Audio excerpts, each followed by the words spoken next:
어제 국내 증시는 정치적인 불확실성이 어느 정도 해소가 되면서 오전 11시를 기준으로 급반등하는 모습이 나왔습니다.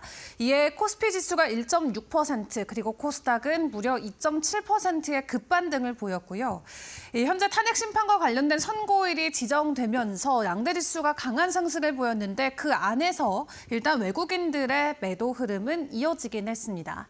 다만 기관과 개인들의 순매수에 힘입어서 양대 지수가 모두 큰 폭으로 올랐고요. 업종별로 놓고 보더라도 대부분 강세 기조가 이어졌던 하루였습니다. 특히 그 안에서도 이재명 대표 테마주들이 엄청난 급등을 추가적으로 보였는데 네 종목이 또 상한가에 안착을 했고요. 연일 상한가가 이어지면서 52주 신고가를 돌파하는 종목들 가운데 이 정치 테마주들이 대부분 이름을 올렸었던 하루였습니다. 그리고 그 전날 워낙 또 2%대 지수 하락이 나왔었던 만큼 저가 매수에 대한 유입까지도 시장에는 큰 긍정적인 힘이 되어주기도 했고요. 그런 가운데 외국인이 이날장에서 담아갔던 종목들 체크를 해보시면 SK하이닉스나 하나에어로스페이스 등 최근 잘 가고 있었던 방산 그리고 반도체 대장주들을 사들인 모습을 체크를 해볼 수가 있었습니다. 자, 그렇다면 업황과 이슈별로 조금 나눠서도 점검을 해보도록 할 텐데요. 어제 업황별로 놓고 봤을 때는 여전히 테마주 성향이 굉장히 강했던 하루였습니다. 일단 함께 이 시간에서 점검을 해봤었던 이슈였죠. 삼성과 현대차가 휴머노이드 로봇 배터리를 만들기 위해서 함께 손을 잡는다. 해당 이슈로 배터리 관련주들의 급등세가 나왔었고요. 레이저 제조 장비 공급업체인 한빛레이저가 이날장에서 20% 넘게 상승하는 등 앞으로 배터리 관련해서 이 자동차 쪽 2차 전지뿐만 아니라 로봇용 배터리의 추가적인 산업에 대한 확장 기대감이 크게 커지고 있습니다. 어제부터 급등 흐름이 이어지고 있는데 연속적인 시세성을 줄 수 있을지 이 부분 오늘 같이 점검을 해보도록 하겠고요. 그리고 어제 방송사들이 일제히 좀 가격 상승이 강하게 나왔습니다. 특히 IMBC는 바로 상한가 안착을 했고요. YTN이나 SBS 등 현재 생중계를 놓고서 기대감이 그대로 방송사에게까지도 넘겨진 모습인데 단기적인 테마 이슈로만 좀 지켜봐야 될 것 같습니다. 일단 이 탄핵 심판 선고일은 4일 오전 11시로 예정이 돼 있는데요. 이날 생중계 이후로 시청률에 대한 기대감으로 어제 주가가 선반영되긴 했지만 단기적으로 접근하자라는 부분 다시 한번 강조드리겠습니다. 자, 그리고 정치 테마주 안에서는 이렇게 3명의 인물로 나눠서 급등세가 나왔었죠. 앞에서 확인을 해보셨던 것처럼 상한가가 4종목이나 나왔었던 이재명 대표 관련 테마주들이 가장 강력했고요. 혹은 다른 종목들도 두 자릿수 이상, 20% 이상 오르는 테마주들이 정치 테마단 안에서 계속해서 포착이 되고 있습니다. 일단 탄핵 심판 선고 전까지 이 다른 후보들과 관련된 주가 변동성이 강하게 나올 수 있다는 거는 계속해서 좀 주의를 해보시는 게 좋겠습니다. 자, 그럼 오늘 개장하기 전에 우리가 같이 지켜볼 이슈들은 어떤 것들이 있을까요? 크게 3가지로 나눠서 점검을 해보도록 할 텐데 먼저 시간 외에서 공시를 냈던 종목들부터 보도록 하겠습니다. 최근 유상증자 발표 소식들이 좀 대기업단에서 나오면서 장중에 변동성이 크게 나오는 모습들이 보여지죠. 어젯밤에는 LNC바이오 그리고 형지글로벌이 추가적인 유상증자와 관련된 공시를 내놨습니다. 장중의 변동성 같이 체크해 보시죠.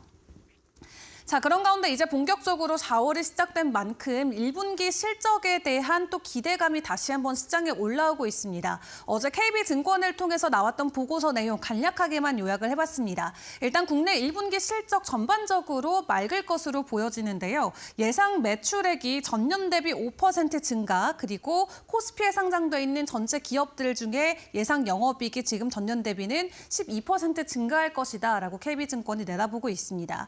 또 지난 4분기 대비해서도 18%의 성장이 지금 보여지고 있는 만큼 긍정적으로 1분기 실적들을 받아볼 수 있을 것 같고요.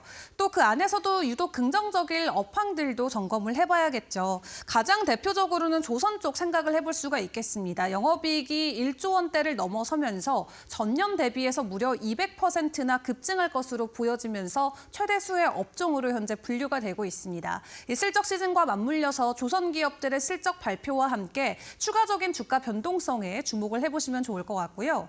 그리고 최근에 또 많이 거론되고 있는 방산 관련주들도 영업이익이 전년 대비는 30% 정도 성장할 것이다라는 전망치가 나오고 있습니다. 조선보다 그 상승폭이 크진 않지만 앞으로 꾸준히 수혜를 받아갈 수 있다라는 기대감이 있고 이 주가 자체도 이미 고점을 찍고 어느 정도 조정을 받고 있는 종목들도 많이 나오고 있기 때문에 1분기 긍정적인 실적 발표 이후에 추가적인 변동성이 또 나와줄 수도 있겠고요.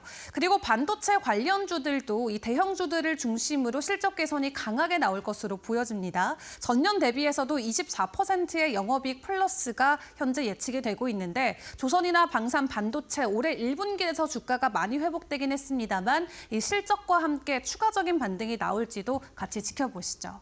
자, 그 외 이슈로는 현대차와 기아의 이 판매량과 관련된 이슈를 좀 점검을 해보겠습니다. 3월 미국에서의 판매량이 작년보다도 13%가 증가했다고 합니다. 현대차 같은 경우는 20만 대를, 기아 같은 경우는 8만 대 가까운 판매량을 올렸는데 일단 6개월 연속으로 매달 신기록을 경신을 해가고 있습니다. 그리고 현대차 같은 경우는 역대 두 번째로 월간 실적이 높은 3월을 보냈다라고 하고요. 그 안에서는 친환경차라던가 SUV의 성장세가 지속되고 있는 가운데 어쨌든 1분기 자체도 실적이 양사가 모두 10% 넘게 증가될 것이다라는 기대감이 있습니다. 다만 트럼프 대통령의 이 자동차 관세 이슈로 일단 일시적인 변동성은 나올 수 있겠습니다만 미국 안에서의 판매량 증가라던가 펀더멘털 측면에서는 확실히 시장 안에서는 긍정적인 기업들로 분류를 해볼 수가 있겠고요. 오늘도 긍정적인 3월의 판매량이 공개가 됐기 때문에 간밤 테슬라도 추가적인 주가 상승을 보였는데 국내 완성차 기업들도 반등을 함께 보여줄 수 있을지 이 부분도 주목을 해보시면 좋겠습니다. 자, 그럼 글로벌 이슈로 넘어가 보도록 하겠습니다. 간밤 일단 경제 지표부터 체크를 해봐야겠죠. ISM 제조업 지표가 50 아래까지 내려왔습니다. 49를 기록을 했고요.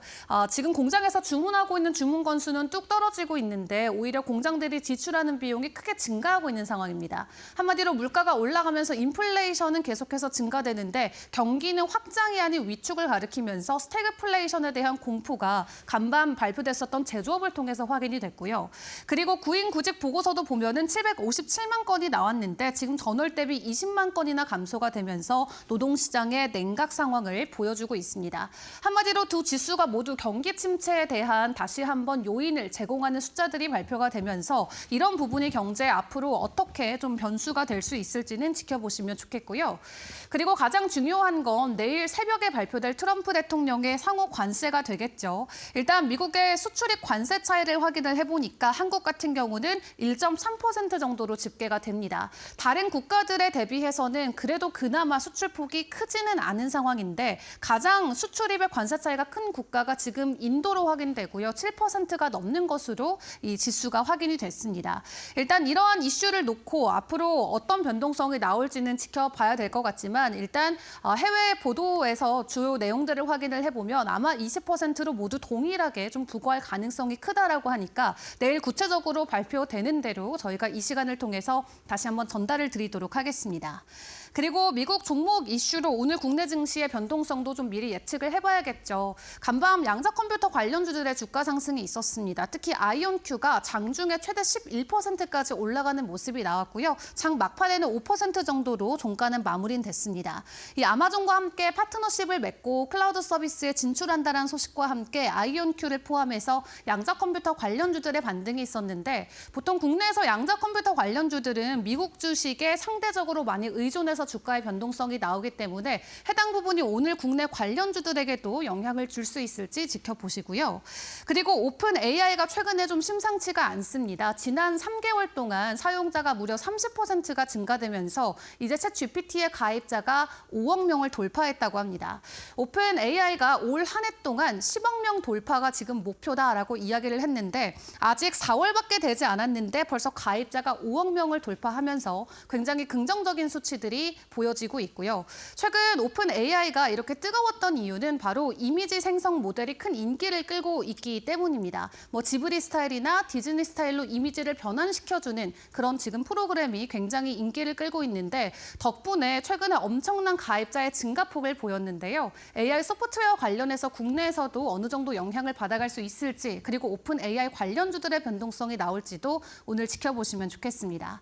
자, 그리고 그 외 주요 일정들 계속 있습니다. 일단 고용 쪽의 보고서 3일과 4일에도 발표가 되기 때문에 오늘 졸지 보고서는 긍정적이진 않았습니다만 최종적으로는 금요일에 발표되는 미국의 고용 보고서를 지켜보시는 게 중요할 것 같고요. 그 어떤 것보다도 중요한 건 내일 새벽에 있을 관세 발표가 되겠습니다. 오늘 내일 이 시간이면 또 새로운 소식으로 여러분께 내용을 전달드릴 수 있을 것 같은데요. 일단 오늘 국내 증시는 좀 관망 심리가 짙어질 수도 있겠습니다만 간밤 뉴욕 증시가 혼조세로 마무리됐던 만큼 뚜렷한 방향성이 현재는 관측되고 있지는 않습니다. 개장 분위기는 어떻게 진행이 될지 계속해서 저희 이데일리 TV와 함께 보시죠.